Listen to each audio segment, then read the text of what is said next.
Let's take a look at the 12-month planning calendar and best practices together.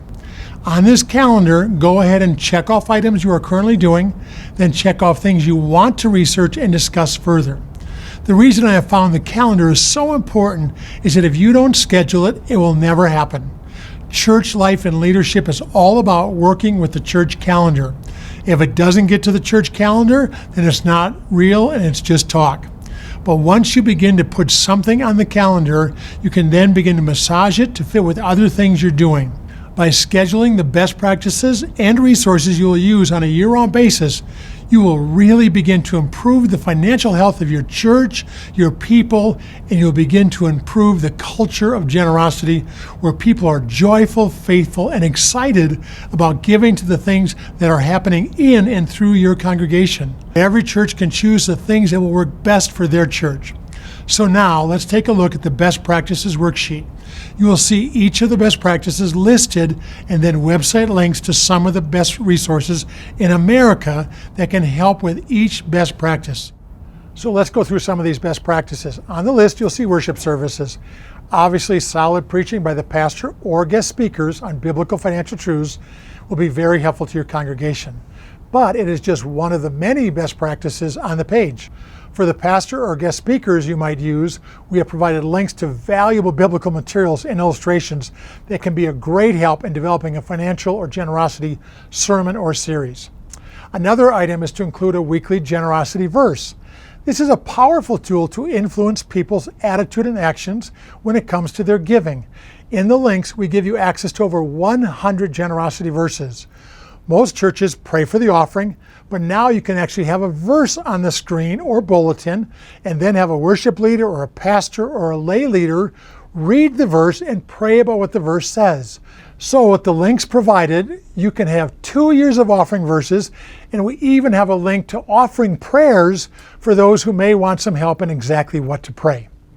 This allows you to teach people about living generously by using the Bible without ever mentioning the church budget. Remember that the giving goal in your church is not to teach people to give to the budget, but rather to honor God with whatever He's given them. I've known many churches that have added this to their services, and they've seen some wonderful increases in their giving.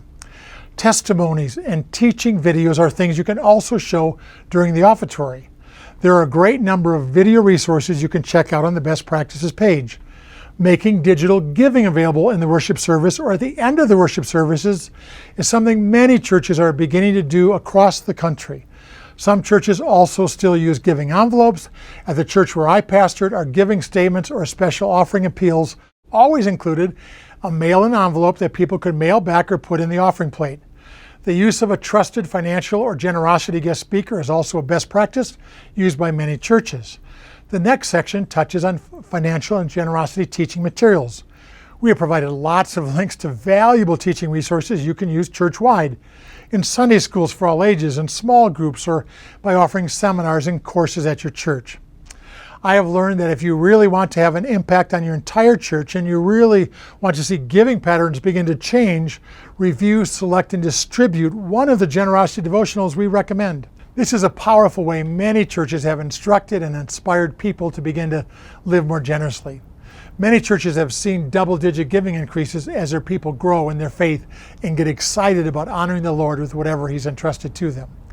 There's also a place to use generosity brochures and bulletin inserts and cartoons. One of the most important best practices any and every church should do will be to encourage legacy bequests. The next section has to do with donation, collections, and administration, where we give you links to check out online, electronic funds transfers, digital, app, and text giving. Increasing the ways people can give is the surest way to begin to see your giving increase. We live in a world where many people no longer carry much cash and where they write fewer and fewer checks. Many people no longer have checkbooks but only use a debit card. So it is important to allow people options to give online and digitally. While some churches are concerned about the small percentage fees for these services, the real cost is what happens if you don't provide these giving options. The real cost is the lost giving dollars you don't receive when you don't allow people to give electronically. Many people aren't in church every week, so they give very sporadically. But if you let them give online or digitally, their donations will come into your church whether they are in the building or not. Providing options for people to give assets or estate gifts will help you receive donations that will be worth 4, 5, and even 6 figures in the years to come. In this section, we also give you some helpful links to resources showing the value of sending out giving statements and materials more frequently, and ideas about acknowledging new gifts or larger and unexpected gifts. In one of the churches I served, we also developed an As God Provides project list that people could donate to every year. There are also some helpful resources for church treasurers in creating some financial policies in your church. The next section has to do with providing financial assistance and guidance in your church. Every church has 3 kinds of people in their congregation. Some people are struggling financially, some are stable, and some have a surplus. So every church needs to think through a strategy on how to effectively serve and minister to each group.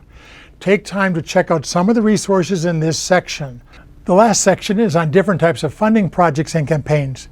Here you'll find resources that can help encourage, empower, and equip you with ways to do an annual stewardship emphasis, a Bless Your Pastor Appreciation offering that the lay leaders in the church can organize, benevolence offerings, missions, building and renovation projects, a special year-end giving emphasis, and As God Provides projects.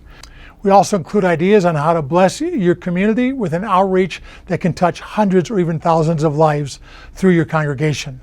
On these worksheets, hopefully you will notice a number of things that look interesting and inviting to the people in your group. What you want to do next is to choose several best practices that people can volunteer to research or that you can assign people to look into further by using the best practices worksheet PDF and the links, and then also put their initials by the planning calendar so you know who's going to do this work. Then in future meetings, they can bring back their findings to your group so you can decide which things you will want to plug into the calendar for the coming year or even beyond the coming year. As a team, prayerfully evaluate the best practices, proven resources, and the planning calendar to help you move forward in being able to grow joyful givers and increase giving in your church. In my own church, our leadership always found several things we would add each year. When our church leadership team started developing our 12-month church generosity calendar, we were doing less than 10 of the best practices, but within 3 or 4 years, we were scheduling more than 20 of the best practices every year.